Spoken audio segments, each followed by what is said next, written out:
Hello everybody, welcome back to my channel Vardhini class room. ఈరోజు కూడా మనము స్పోకెన్ ఇంగ్లీష్లో భాగంగా కొన్ని వాక్యాలు చూసిద్దామండి. లైక్ ఆమె అలా ఇలా మాట్లాడగలదు, ఎవరికైనా ఏమైనా అభ్యంతరం ఉందా, ఎప్పట్లాగానే అతను ఆలస్యంగా వచ్చాడు. మరి ఇలాంటి చాలా ఉన్నాయండి. వీడియో స్కిప్ చేయకుండా లాస్ట్ వరకు చూడటానికి ట్రై చేయండి. మీకు యూస్ఫుల్గా అనిపిస్తే ప్లీజ్ లైక్ చేయండి, షేర్ చేయండి. వీడియోలో కలిపొద్దామా. ఫస్ట్ వన్ వచ్చేసి ఎప్పటిలాగానే అతను ఆలస్యంగా వచ్చాడు. ఎప్పటిలాగే అంటే ఎప్పుడు వచ్చినట్టుగానే అని మీనింగ్ వస్తుంది కదా. He came late as usual అంటే ఎప్పటిలాగానే, యథావిధిగానే, మామూలుగానే మీనింగ్ వస్తుంది అనమాట. ఎప్పటిలాగే ఆమె పరీక్ష ఫెయిల్ అయ్యింది. ఎప్పటిలాగే ఆమె పరీక్ష ఫెయిల్ అయ్యింది అంటే she failed the examination or she failed the exam as usual. Same, she failed the exam as usual. అతను కావాలనే అబద్ధం చెప్తున్నాడు అంటే హీ ఈజ్ డెలిబరేట్లీ టెల్లింగ్ ఎ లై. డెలిబరేట్లీ అంటే కావాలనే, ఉద్దేశపూర్వకంగానే అని మీనింగ్ వస్తుంది అనమాట. లై అంటే అబద్ధం కదా. నెక్స్ట్, మీరు ఊహించినంత సమర్థవంతంగా వాళ్ళు లేరు అంటే they are not so efficient as you expect. Expectations అంటుంటాం అంటే మన ఊహలు అనేసి.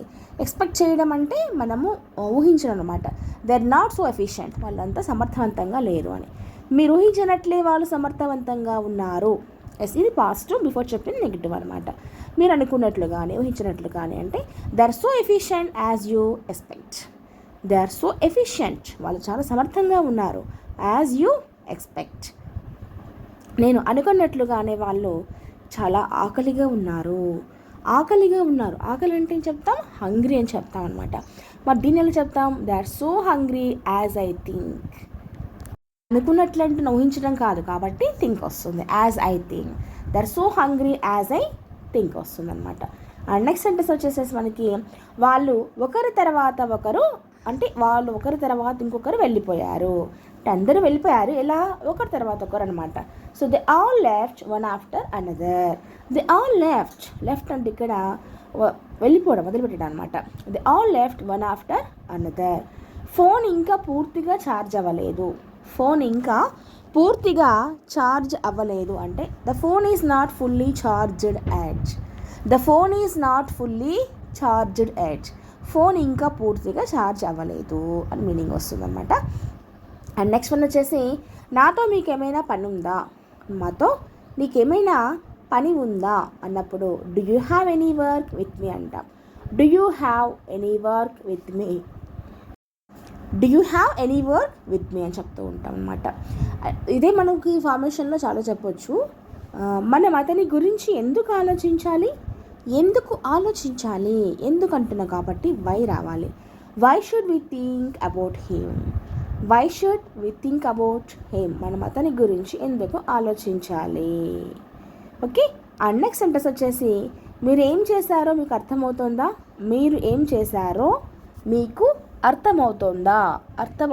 అంటే do you understand what you have done. మీరు ఏం చేశారో మీకు అర్థమవుతుందా. ఓకే. అండ్ నెక్స్ట్ సెంటెన్స్ వచ్చేసేసి మనకి ఈ పరిస్థితుల్లో నేను ఒంటరిగా వెళ్ళలేను. I can't go alone in this situation అంటే పరిస్థితి అంటాం. ఐ కాంట్ గో నేను వెళ్ళలేను. అలోన్ అంటే ఒంటరిగా అని. I can't go alone in this situation. మీరు ఎందుకు అలా అనుకుంటున్నారు. అలా అంటే మనం చెప్తాం why did you think so like అని చెప్పొచ్చు అనమాట. సింపుల్గా why did you think so, అలా ఎందుకు అనుకుంటున్నారు అనేసి అనమాట. అతని మాటలను తప్పుగా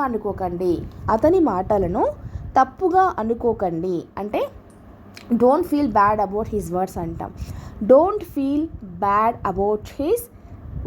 వర్డ్స్ అంటే మాటలు కదా. డోంట్ ఫీల్ బ్యాడ్, చెడుగా అనుకోవద్దు, తప్పుగా అనుకోకండి అని. నేను మీకు రేపు ఫోన్ చేసి వివరంగా చెప్తాను అంటున్నాం. అంటే ఎక్స్ప్లెయిన్ చేసే డీటెయిల్గానే. I will call you tomorrow and explain it in detail. I will explain in detail. In detail అంటే వివరంగా అనేసి. I will call you tomorrow and explain in detail. రేపు ఫోన్ చేసి మీకు క్లియర్ ఎక్స్ప్లెయిన్ చేస్తాను అని. నాకు నీపై చాలా గర్వంగా ఉంది. నాకు నీపై చాలా గర్వంగా ఉంది అంటే I am so proud of you అని చెప్తుంటాను అనమాట. I am so proud of you, అంటే మీ మీద నాకు చాలా గర్వంగా ఉంది అనేసి మీనింగ్ అనమాట. నన్ను అతనికి పరిచయం చెయ్యి. నన్ను అతనికి పరిచయం చెయ్యి అంటే ఏం చెప్తాం? ఇంట్రడ్యూస్ మీ టు హిమ్ అంటాం. ఇంట్రడ్యూస్ అంటే పరిచయం చేయడము అనేసి. ఇంట్రడ్యూస్ మీ, నన్ను, మీ కాబట్టి నన్ను వస్తుంది అనమాట. ఇక్కడ మనకు కావలసినంత సమయం ఉంది. మనకు కావలసినంత సమయం ఉంది అంటే ప్లెంటీ ఆఫ్ టైం అని చెప్తాం అనమాట. We have plenty of time. We have plenty of time. మనకు కావలసినంత సమయం ఉంది అనేసి అనమాట. అండ్ నెక్స్ట్, నువ్వు అనవసరంగా బాధపడుతున్నావు. నువ్వు అనవసరంగా బాధపడుతున్నావు. అనవసరంగా అంటే అన్నెసెసర్లీ అని చెప్తాం. యు ఆర్ అన్నెసెసర్లీ వర్రీడ్ అంటాం. వర్రీడ్ అంటే బాధపడుతున్నారు అనేసి. యు ఆర్ అన్నెసెసర్లీ వర్రీడ్ అని చెప్తాం. అండ్ నెక్స్ట్ సెంటెన్స్ వచ్చేసి, నువ్వు ఇంకా మేల్కొని ఉన్నావా అంటే ఆర్ యూ స్టిల్ అవేక్ అని చెప్తాం. Are you still awake. Awake అంటే మేల్కొనుట అనేసి. Are you still awake. నువ్వు దీని గురించి ఆలోచించవద్దు అంటే you shouldn't think about it అంటాం. లేదా you should not think about it దీని గురించి అనేసి. యూ షుడ్ నాట్ థింక్, ఆలోచించవద్దు అని. నువ్వు నన్ను ఎందుకు అడుగుతున్నావు? Why are you asking me. ఇక్కడ మనకి కంటిన్యూస్ సెంటెన్స్ అనమాట. అడుగుతున్నావు అని చెప్తున్నావు కాబట్టి why are you asking me, నన్ను ఎందుకు అడుగుతున్నావు? అక్కడ ఎవ్వరూ లేరు. Nobody is there. ఇలాంటి మనము ఎనీబడీ ఈజ్ నాట్ దేర్ కూడా చెప్పొచ్చు అనమాట. Both correct only. రవి ఆమెను పెళ్లి చేసుకోవాలని తొందరలో ఉన్నాడు అంటే Ravi is in hurry to get married her. ఆమెను పెళ్లి చేసుకోవాలని తొందరలో ఉన్నాడు అనేసి. ఇది కూడా అంతే కామన్ స్ట్రక్చర్ అండి. చాలా చేయొచ్చు. నేను ఏం చేయగలను? What can I do? నేనేం చేయగలను? అతను ఎలా పని చేయగలడు? How can he work? అతను ఎలా పని చేయగలడు అనేసి అనమాట. ఆమె అలా ఎలా మాట్లాడగలదు అంటే how can she talk like that. Okay, ఆమె అలా ఎలా మాట్లాడగలదు అనేసి అనమాట. అండ్ నెక్స్ట్ సెంటెన్స్ వచ్చేసేసి మనకి వాళ్ళు ఏదైనా చేయగలరు అంటే దే కెన్ డూ ఎనీథింగ్ అంటాం. చేయగలరు. Okay, they can do anything. And next sentence వచ్చేసేసి మనకి ఎవరికైనా ఏదైనా ప్రశ్న ఉందా అంటే ఏదైనా మీరు ఇంకా క్వశ్చన్ ఏమైనా అడగాలనుకుంటున్నారా ఆ సందర్భంలో మనము does anyone have any question అంటుంటాం కదా. Does anyone have any question, ఎవరికైనా ఇంకేదైనా క్వశ్చన్ ఉందా అన్నప్పుడు చెప్తూ ఉంటాం అన్నమాట. ఎవరికైనా అభ్యంతరం ఉందా? అభ్యంతరం అంటే ఏం చెప్తూ ఉంటాం మనం? బేసిక్గా అబ్జెక్షన్ అంటూ ఉంటాం. Does anyone have an objection?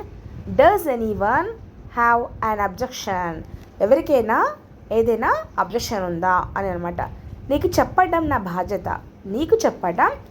బాధ్యత అంటే it's my duty to tell you or it's my responsibility to tell you. నీకు వివరించటం నా బాధ్యత. వివరించటం అంటే ఎక్స్ప్లెయిన్ చేయటం అనమాట.